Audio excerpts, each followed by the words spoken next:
Welcome to the History of the Netherlands, where we explore the events and characters that, over time, have transformed a swamp into an amazing modern marvel.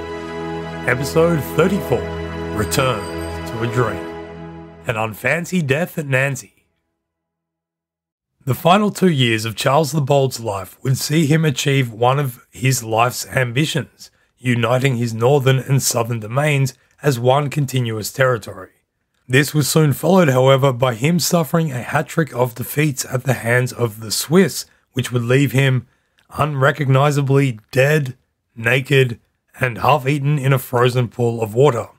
Having come to peace terms with the Emperor when abandoning his siege of Neuss in mid-1475, Charles turned his attention to his plans with Edward IV of England to jointly conquer France. Louis XI successfully bribed Edward, however, foiling this plan, so Charles instead decided to go and crush those who had crossed him by conquering Lorraine, getting his grip on Savoy, and from there planning an invasion of Switzerland. This was a great idea in theory, but his own infamous lack of mercy provoked a stronger than expected unity among his enemies, which compounded the financial problems he was facing after years of constant military campaigns. Defeats at Granson, Murten, and finally Nancy saw the past glories of the House of Valois-Burgundy reversed, and as he was presciently warned once by one of his advisors before crushing Liege, those glories were returned to a dream. Perhaps a more accurate description, though, is that they were thrust into a nightmare. Before we get into the blood and guts of today's episode, let us first take a quick detour to discuss one of the most important primary sources we have been using when researching Charles the Bold, which are the memoirs of Philip de Comines. As a courtier to the Burgundian dukes, Philip de Comines was close to Charles, who knighted him in 1468, and he was present at key moments in the duke's reign, such as fighting alongside him in the Liege Wars. After 1472, however, Comines' explicit insider knowledge of the Burgundian court ended, and his memoirs, which were written much later, have long been recognised as having a certain untruthfulness to them, and so we've been trying our best to take what he writes with a grain of salt. Comines was likely not always trying to provide an accurate account of events, but rather attempting to redeem his own legacy, or to play down the severity of certain things that he had done. Because, as close as he had been to Charles, in August 1472, Comines suddenly abandoned Burgundy and went to serve at the court of Charles's least favourite person, the French king, Louis XI. Nobody knows exactly why this happened, but we thought we would share one particularly entertaining explanation about why Comines flipped sides, and this is one which you should take not with a pinch of salt, but with a few kilos of it. It was written by Isaac Disraeli, the father of British Prime Minister Benjamin Disraeli. He wrote this 200 years ago, so 350 years after the events supposedly took place. This story is almost certainly apocryphal, but it's too funny not to share. According to Disraeli, Charles and Philip de Comines had been out hunting one day, and when they returned, they were joking around together. As a part of the jest, Comines commanded Charles to remove his boots for him, flipping the role between master and servant. Charles played along, taking off one of Comines' boots, but suddenly he threw it into Comines' face and smashed his nose. From that point on, Comines gained the nickname in the court as Booted Head, which upset him so greatly that he decided to flip sides and head to France, where he could give his insider knowledge to the French king. Like I said, there is a 99% chance that this is rubbish. Most historians now, including Richard Vaughan, whose biography of Charles the Bold is by far our favourite non-primary source, which we've been using a lot, but which I'm sure you'll agree with us we'll all be very happy to not have to look at again after this episode, they all agree that Comines probably flipped sides for the same reason that people tend to do seemingly egregious things, which is to say money. He got paid for it. You might remember that there was a long history between France and Burgundy of buying and selling loyalties, like we saw with the Croy family, who were in the French king's purse while basically governing Burgundy for Philip the Good. Louis XI was all for a bit of treachery himself and exhibited his profound ability to go back on a promise many times. He lubricated the willingness of Burgundian insiders to feed him information by giving them cash, and so it probably was with Comines. So from now on, whenever we talk about Comines' writing, remember that after 1472, he was in the service of Louis XI directly. With that diversion out of the way, let's get back to it. You'll remember that before beginning the siege of Neuss, Charles had agreed to support English King Edward IV's tenuous claim to the throne of France and to help him invade the continent. The planned date for this invasion was sometime before the 1st of July, 1475. Well, after Charles was forced to finally abandon the siege of Neuss, it was towards this objective that he immediately turned his attention. But things did not exactly get off on the right foot, and miscommunications and disagreements between the English and Burgundians began to hamper the invasion before it had even begun. For starters, Edward had three options for where to land his armies: Guyenne in the southwestern part of France, Normandy, or Calais. Charles had implored Edward to land at Normandy because, from his point of view, Guyenne was simply too far away for his army to get there easily, and the region around Calais would not be able to sustain both the English and Burgundian armies being there at the same time. Edward, however, ignored these considerations and decided that Calais was in fact the right place.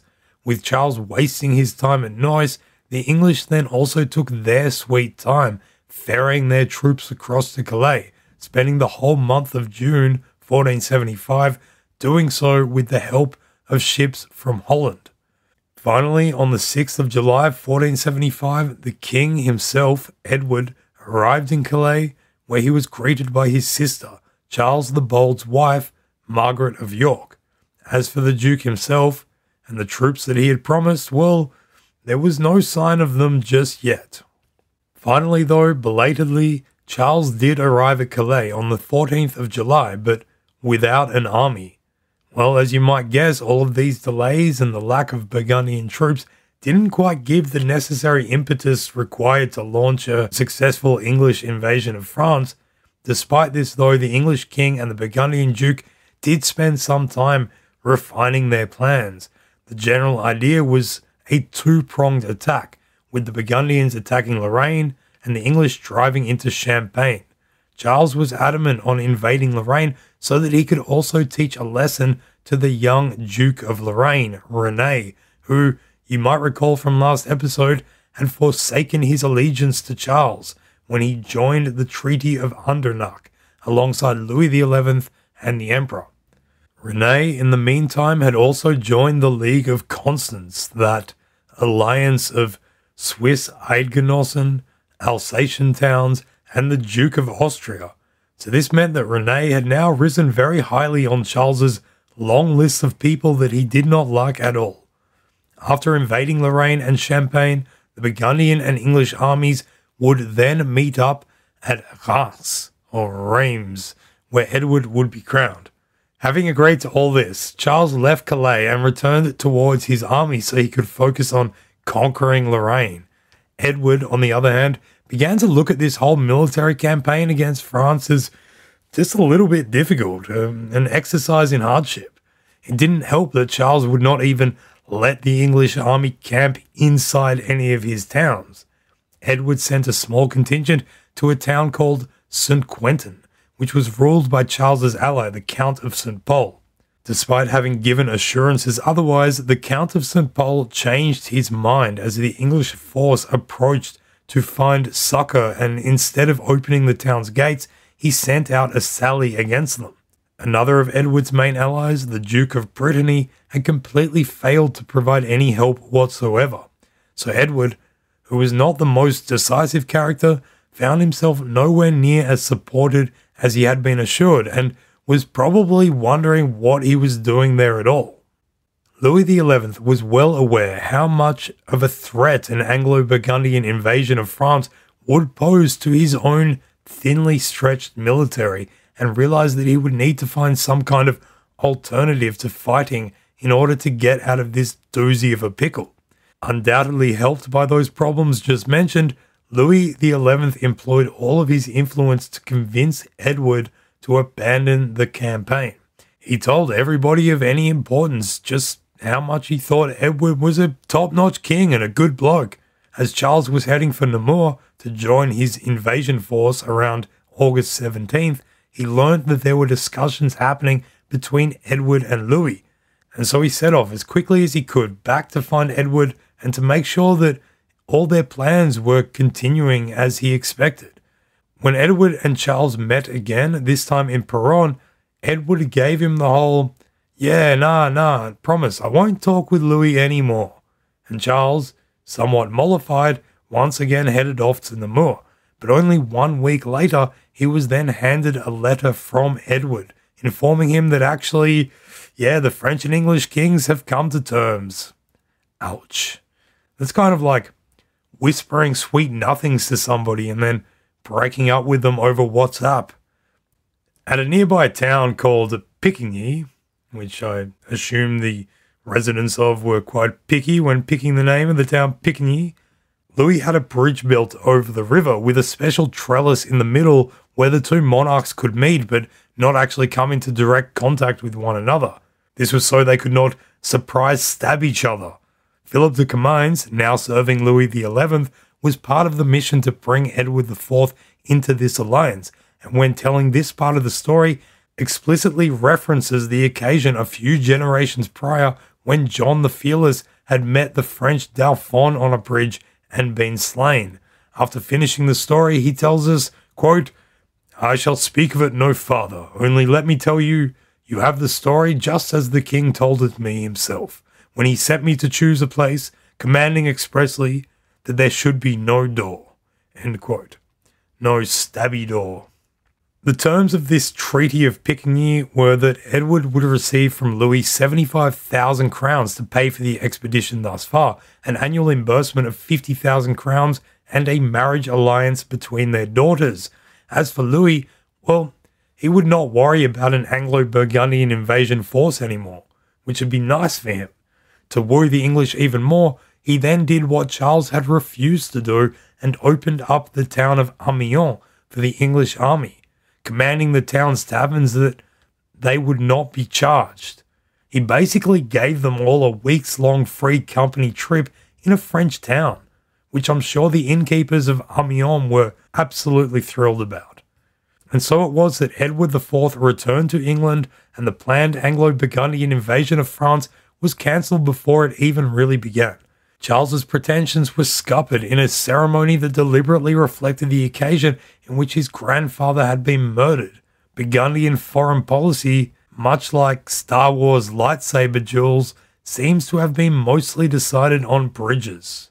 In the words of George Lucas, it's like poetry. It rhymes.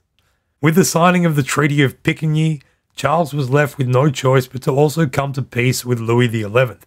If he did not, then his invasion of Lorraine would inexorably be countered by annoying French invasions of his own lands. By the middle of September, he and Louis had signed their own 9-year peace treaty, which confirmed the border between them, returned a few towns to Burgundy which the French had grabbed, and confirmed who their allies were and who could and could not be attacked by either side without the treaty being violated. 5 people were explicitly excluded from the terms of this treaty, which must have been quite demoralizing for those 5 people. Imagine, 2 powerful and historically antagonistic states agree to a historic peace, but you, individually, are not included. Well, this is what Philip de Comines was confronted with because he was one of the 5. The terms allowed Charles to go and conquer Lorraine and then the Alsatian towns, and even to attack the Swiss if they joined in to help the other side. This in spite of the fact that Louis had been doing all he could to help the League of Constance come into being and to remain a thorn in Charles's side. Richard Vaughan suggests that this treaty was essentially a huge gamble by Louis XI, staying out of the oncoming conflict and hoping that Charles would get crushed by the League of Constance. If, on the contrary, Charles was to succeed in the upcoming wars, it would leave him more powerful than ever. We definitely think Louis XI should have been a betting man because this was a huge bluff. Louis, however, would not have called it a bluff, but possibly en bluff. But we ponder the word bluff now, dear listeners, because that brings us to Bet You Didn't Know That Was Dutch, the weirdly popular segment which we continuously bluff our way through each episode. Indeed, the English and French words for bluffing come from the Dutch word verbluffen, which means to mislead. And we bet you didn't know that was Dutch. I verbluff you not. The truce between France and Burgundy must have been an ominous sign for the still relatively new to the job Duke of Lorraine, René. During the siege of Neuss, he had reneged on his alliance with Charles to pledge unity with the Emperor and the French King, with all of them together promising not to sign separate peace treaties with the Burgundian Duke. And what had happened since then? Well, Frederick and Louis had both signed separate peace treaties with the Burgundian Duke. It was no secret that Charles would now move against Lorraine, and he sent a missive to René in early September, basically telling him not to resist. His warning was clear, and he advised the young Duke to act carefully lest Charles, quote, make him know the difference between his friendship and his enmity, end quote. By October, two Burgundian armies, one led by the Count of Campobasso and Charles, and the other by his half-brother Anthony, were waltzing through Lorraine, submitting town after town before arriving at and putting to siege the capital, Nancy. If you are thinking that October is not the best time to be starting a siege, congratulations. You are less cocky than Charles the Bold. By this time, however, almost all of the rest of Lorraine had been conquered, so perhaps he had reason to think he would be inside Nancy before long. Doubtless, many in his large contingent had also recently spent a year bogged down outside Neuss and feared that they were settling in for much of the same here. The town's leaders remained loyal to René, and they were fiercely determined to hold out against Charles. Unlike Neuss, however, they did not have the same natural defences. They were less fortified, and those leaders were unable to spur the population on to sticking to a plan, as Hermann von Hesse had done in Neuss. In less than a month, the tide of opinion within the town walls was flowing towards submission. Duke René, who for his part had gone to France to try and get help from Louis XI, made little other effort to encourage what resistance was happening in his name. Soon he had given up, writing a letter on the 25th of November giving the town permission to surrender.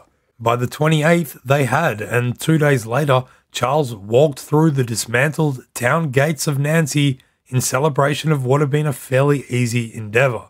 On the 18th of December, he was inaugurated as the new Duke of Lorraine.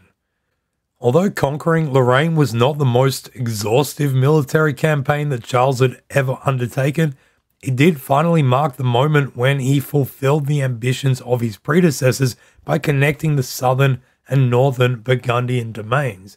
At this point, you could conceivably have walked from the Alps and end up at the North Sea and only ever pass through territory ruled by one person, being Charles. This had not been the case for ages, since way back in the 10th century when it had been ruled by the Duke of Lotharingia, Giselbert. Remember back when people had crazy names? Not like Charles and Edward.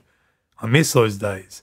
And if you don't know what I'm talking about, go back to episode 5 when we got stuck into such wonderful nomenclature as Gerberger and Sventibold.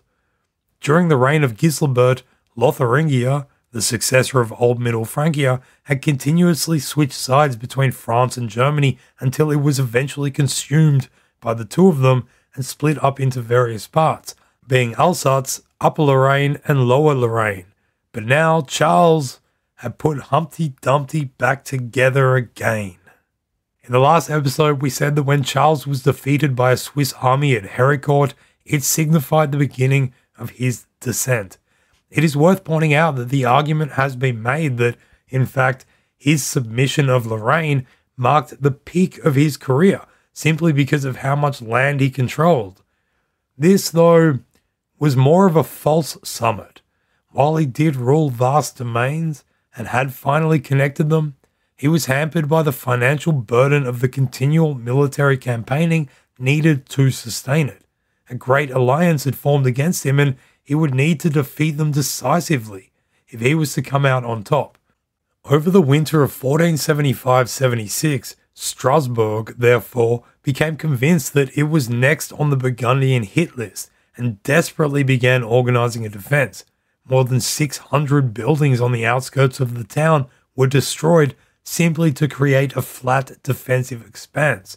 A moat was then dug that encircled the entire city. Vast amounts of artillery were brought in and provisions were garnered. Strasbourg decided that when its turn came, it was going to do a Neuss and not a Nancy. Surprisingly though, Charles made a decision which subverted people's expectations, and instead of going for Strasbourg, decided to wage war against the Swiss Eidgenossen. In the previous episode, we mentioned how the Swiss had jumped on the "let's declare war on Charles" bandwagon during the siege of Neuss, and an army had descended from the mountains to defeat the Burgundians at the Battle of Héricourt. They did not stop there, however, and by the end of October, a collection of Swiss towns, led by Bern, had occupied and taken control of an area called the Vaud. The Vaud, up until then, had been controlled by the Duchy of Savoy, whose Duchess Yolande, sister to Louis XI, was one of Charles's few remaining allies.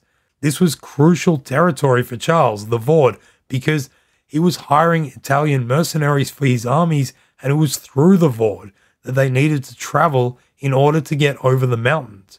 Their movement through this area greatly antagonized the Swiss, who were already angry enough, particularly Bern, and their animosity further threatened Charles, so the whole cycle of conflict just kept going round and round. Soon Charles was looking at Switzerland as his next target.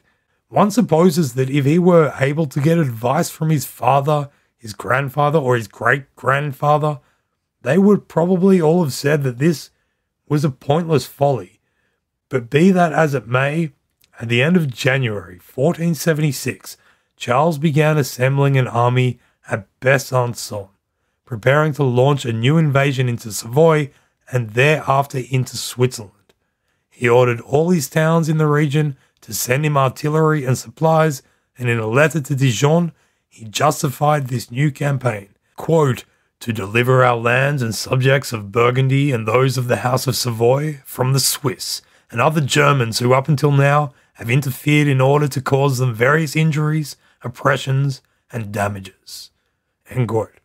In another letter to Geneva, which remained allied to Savoy and had not yet jumped into bed with Bern and the other Swiss Eidgenossen, he told them he was going to deal with, quote, "the Bernese, Zurichers and their allies, your enemies and ours," end quote. And we're going to see what happens when he does that. But much like Italian mercenaries needing to climb over mountains, we now need to climb over an ad break. So we'll see how Charles's battles against the Swiss work out for him on the other side.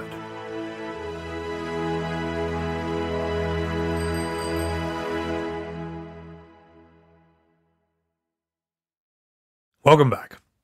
So, before we get into the military escapades which are about to be unleashed, it's worth letting our old mate, Richard Vaughan, help us clarify what we mean when we talk about the Swiss.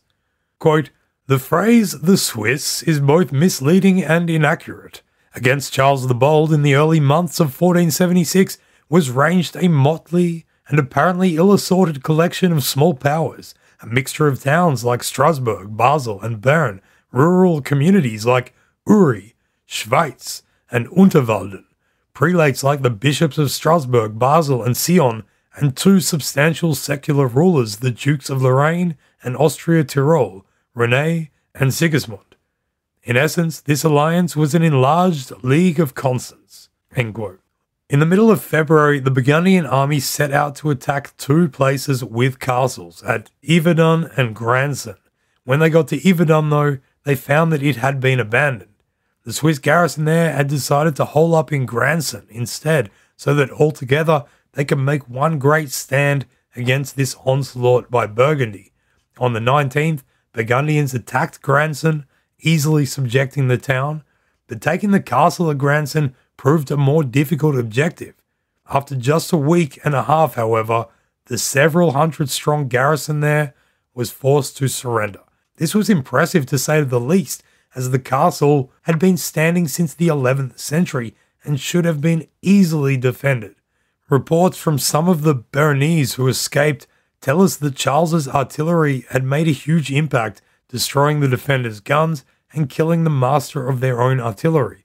According to the ambassador of Milan, Panicarola, who was with Charles at the time, the garrison at Granson had been assured that their surrender would be met with mercy.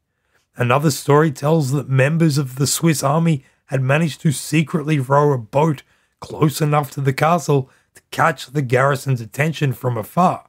But instead of correctly interpreting their frantic spear thrusts in the air as something like, "Hold tight, we're coming," they interpreted it as, "All's lost, seek mercy." The garrison surrendered.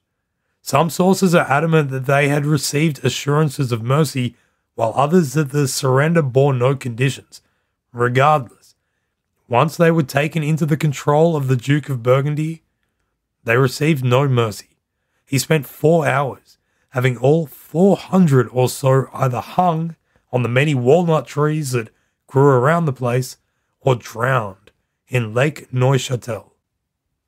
While this was going on, a force of Swiss troops had assembled at the town of Neuchâtel and marched out to meet Charles's armies.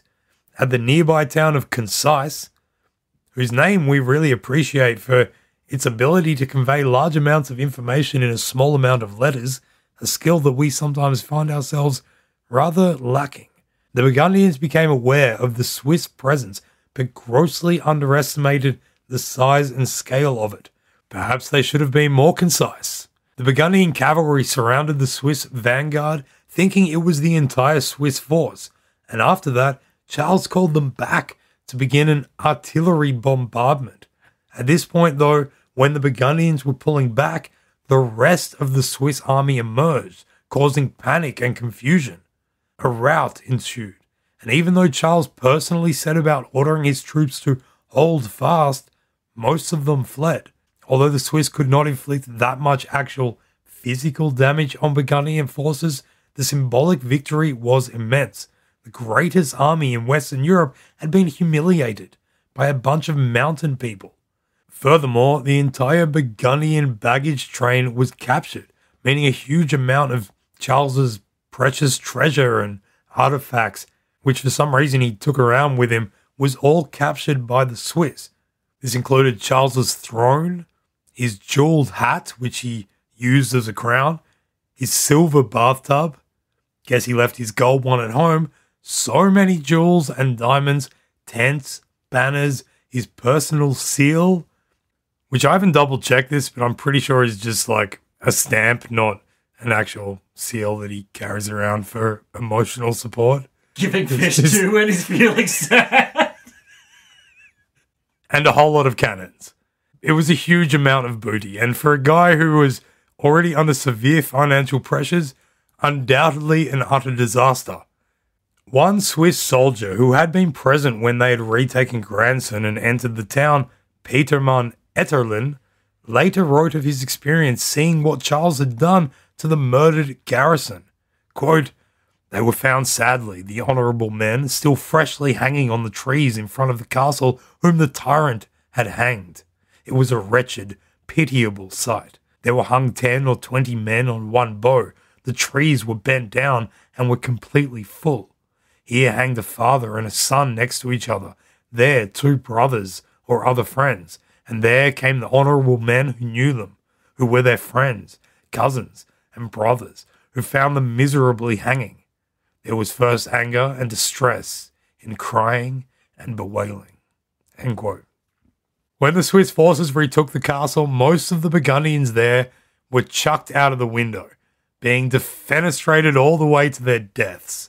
The result of the Battle of Granson and the anger and distress caused by the treatment of the garrison by Charles has long been seen as an important one in galvanizing and developing Swiss unity against Burgundy. As for how much the loss affected Charles, well, like any narcissist, he was able to define his own reality and completely ignore the severity of the defeat. Charles thought a bit too much of himself and his God-given right to conquest to have been seriously curtailed by it, no matter how many tongues around Europe it set wagging. Slightly humiliated, yes, but certainly not greatly interrupted. He soon began to reassemble armies to continue his invasion, which apart from Granson had actually been largely successful so far. He had managed to take most of the Vaud region, but for one town called Murten. This would be his next target. In April 1476, camped by Lausanne, Charles fell badly ill, complaining of great discomfort in his stomach. At the end of the month, he lost consciousness, and those close to him even feared for his life as he lay bedridden. By the 2nd of May, however, he had recovered enough to be able to eat and have a chat, and soon thereafter could resume his plans to subjugate the Swiss. His army would aim for Bern, but first had to take the strategically important town of Murten. His intent was greater than ever. According to sources, by now he had accepted the failure of Granson, but was determined to get revenge. He told Panigarola that he, quote, could not live with having been defeated by these bestial people, end quote. The Burgundians set off for Murten on the 27th of May and laid siege to it some 2 weeks later. His army was split into 4 corps, each camped on specific positions surrounding the town. On the 18th of June, the first attack occurred, accompanied by heavy bombardment, but it failed to break the town's defense. In addition to their cannonade, the Burgundians shot bolts into the city with little notes attached to them, telling the occupants that their cause was lost, that no relief was coming, and that soon all of them would be hanging from rope. On the 21st of June, the Burgundians stood in battle formation, having been informed and being of full belief that the Swiss army was hurrying to the rescue of Murten. They were sure that an attack was imminent. Charles even went with a scouting party and viewed with his own eyes elements of the Swiss camp, not so far in the distance. But the attack did not happen. Unbeknownst to Charles, the Swiss were going to attack when expected, but were delayed, waiting for a contingent from Zurich. When the attack did not happen, despite all of their intelligence to the contrary, Charles inexplicably decided that the Swiss had changed their whole strategy and had decided upon a defensive war. This was completely incorrect, and obviously so. The very nature of the Swiss alliance made such a long-term campaign as a defensive war impossible. Its troops were regular people who had families and land to care for. Their only option was to attack. But after having had his troops standing around for a day waiting in vain for that attack, Charles convinced himself otherwise and allowed his troops some rest the next day. And that, of course, is when the Swiss did attack. The day opened with rainy, dreary weather, but in the late morning, just as the sun began to poke out, so too did the first of the Swiss forces emerging from the forest about a kilometre from the Burgundian position. One of those in charge of the Swiss forces was none other than René, the Duke of Lorraine, who Charles had deposed. The Burgundians had little time to organise, only around 20 minutes, and could not make their formations, which they had stood in for so long the day before. English archers and some artillery were quickly arranged to take on the screaming assault of the Swiss vanguard, but the archers were soon overcome, and the two armies locked horns. It was chaos for Charles and for his army. Soon they were routed in many different positions, thousands of his soldiers fleeing, many of them being picked off brutally. Between deserters, casualties, and fatalities, Charles lost up to 2/3 of his army. Vaughan puts it that he, quote, was the victim of one of the most destructive and decisive battles in the military history of the Middle Ages, end quote. Estimates are that the Burgundian army lost anywhere between 10 and 20,000 soldiers, whereas the Swiss are thought to have lost only around 3,000. Charles was forced to flee with what remained of his retinue, stopping only once briefly until he reached a place called Gex in Savoy the next evening. Panigarola, the Milanese ambassador, reckons that Charles, even despite yet another serious failure, was still not as dispirited as one might think. His extreme faith that God was backing him left him adamant that he could endure countless such defeats and still be able to muster an army of 150,000 men, even at his most unlikely hour. To do this, though, as we have seen time and again, Charles would need money. So he went to his cash cows out in the paddock, being the estates of his low country territories, which this podcast has failed to talk about for yet another episode, and asked them to once again open up their wallets and fork out cash for him. The last time he had done this had been in 1473, when he had taken the unique step of issuing 6 years' worth of taxes on those territories, but had promised that there would be no other demands made of them. Now that he was making yet another demand, however, Flanders and the other estates of those lowlander territories did not budge. They would give no more money. Charles had no choice but to try and make promises of increased pay and booty in order to stop his remaining army from abandoning him. By the latter half of 1476, this army totaled only around 10,000, the lower end of the estimates of his losses at the Battle of Murten. In both Granson and Murten, the Burgundians had been surprised, outnumbered, and defeated, despite the top-of-the-line planning and resources that Charles could employ. News of the defeats echoed around Europe, serving to inspire people under the Burgundian thumb to do as the Swiss had done, and shake it off. In Lorraine, anti-Burgundian forces began taking back the duchy, and by the end of July, they had succeeded in all but the capital of Nancy. The reconquest of Lorraine forced Charles to turn his attention from Savoy, simultaneously throwing his alliance with the Duchess Yolanda into the flames. After his defeat at Murten, Charles had Yolanda arrested, basically conducting a coup. This, however, also failed to reap the results he desired. There were several uprisings against Burgundian troops in Geneva as a result, and in October 1476, Louis XI organized the rescue of his sister. So that whole ploy having failed, Charles turned his attention back to Lorraine, where he now had to embark upon a reconquest of it, this time without any allies of note and a much smaller army which had already been defeated twice that year. Charles waited until the end of September 1476 to embark upon this campaign, which completely messed things up. By that time, Duke René had managed to retake the last town which the Burgundians had held, Nancy. This meant that René now had garrisons in all the main towns of Lorraine. For some reason, Charles did not set about taking these strongholds back, but instead concentrated everything upon re-seizing the capital, and he began to put Nancy to siege on the 22nd of October. Unfortunately, there is little known about the siege of Nancy, as no good surviving documents have been found that specifically relate people's experiences. Assumedly, like pretty much any siege, it would have been bloody awful. It does seem that during the course of this siege, Charles got to experience his own feeling of impending doom.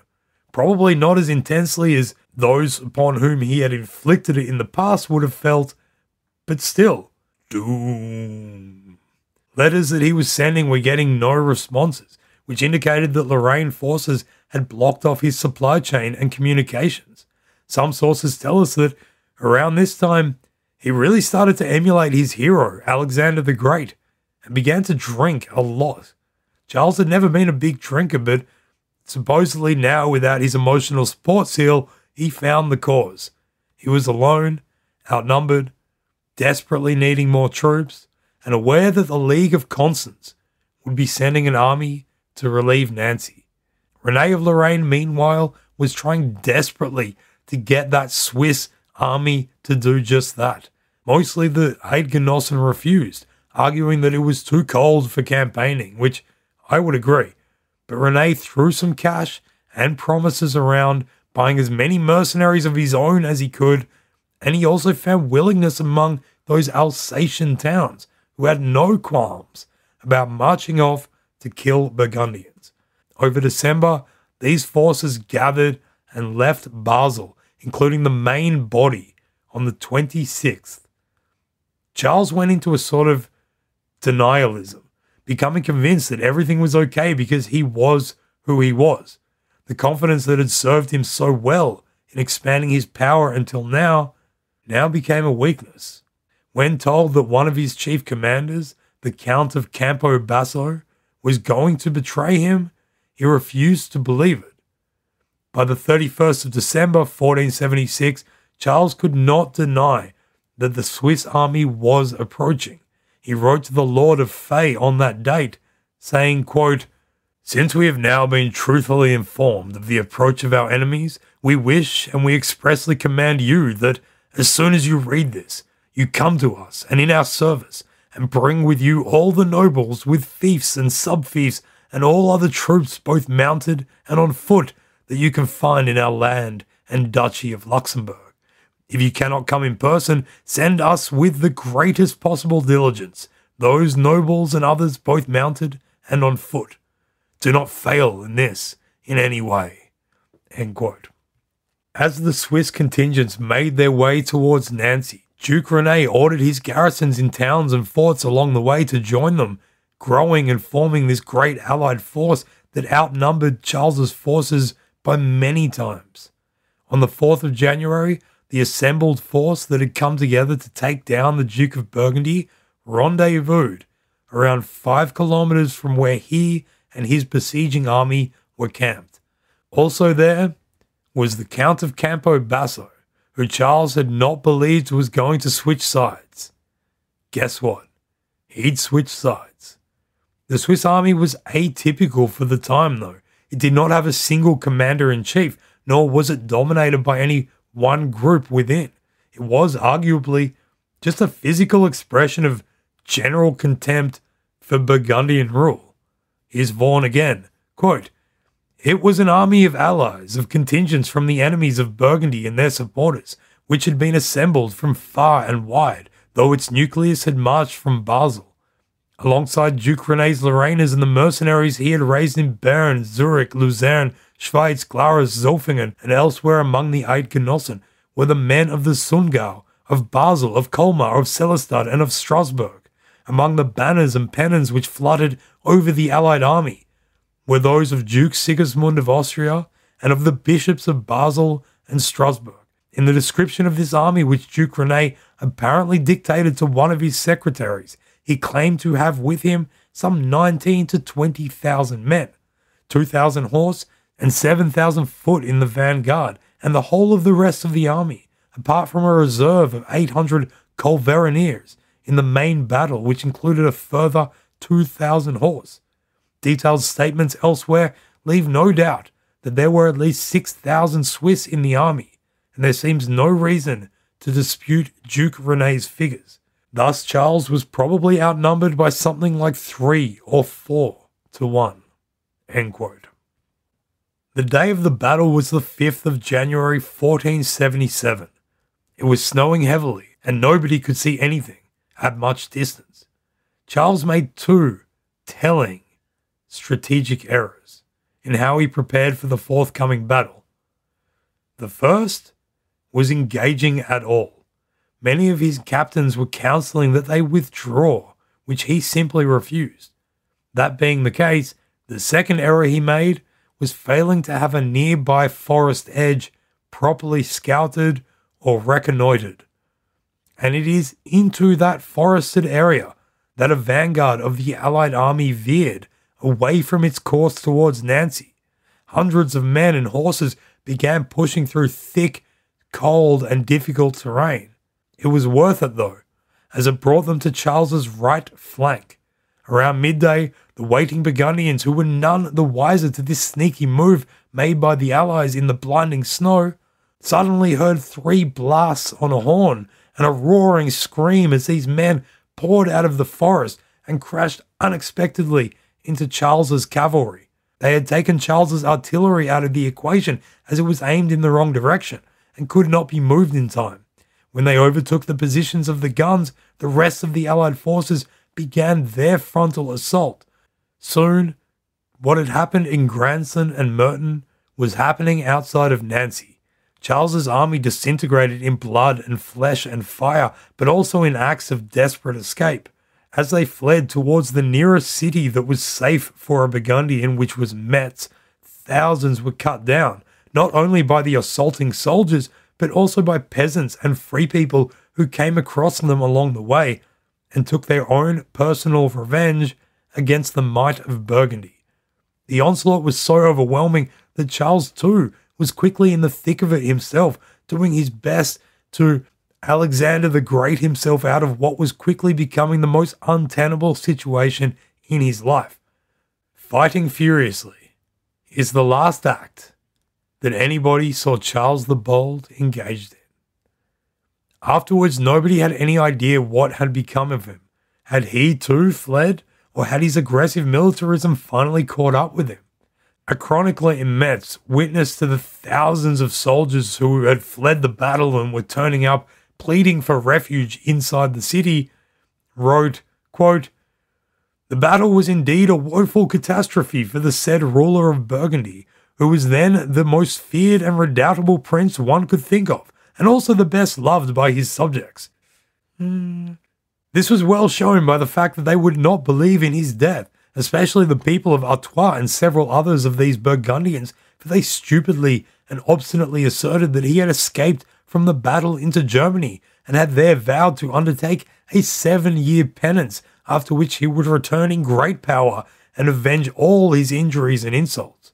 His subject was so convinced that this was so, that I knew several who, extremely obstinate in this credulity, put up for sale clothes and armour, horses, precious stones and other goods, and if anyone bought them, they sold them on credit at 2 or 3 times the right price, with payment deferred until their Prince Charles returned after completing his penance.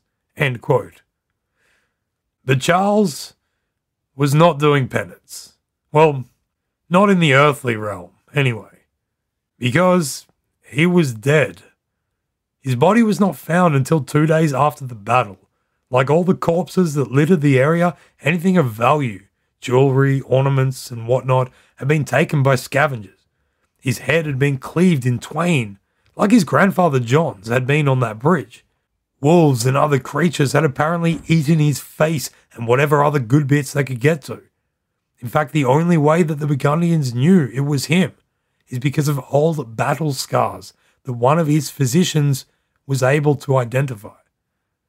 Charles the Bold's demise, that is, his life disappearing in a violent rage of anonymity, marked not only the end of his own life, but also that of the line of Valois-Burgundian dukes. Charles had not had a legitimate son, so although his daughter Mary would now become the Duchess of Burgundy, due to the patriarchal nature of the society, it was whoever married her that would become their ruler, and any children that they had would take his name. The effects of this would be enormous on the Netherlands, as the somewhat shell-shocked people in its towns who had borne the financial burden and who had also contributed so many of the troops that had been lost in the last years of Charles's military follies would quickly move to reassert their own desires and agendas, many of which Charles had spent years ruthlessly quashing.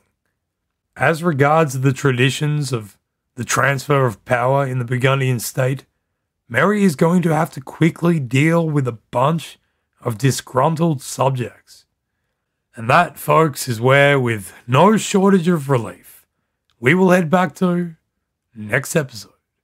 Tot straks, doei!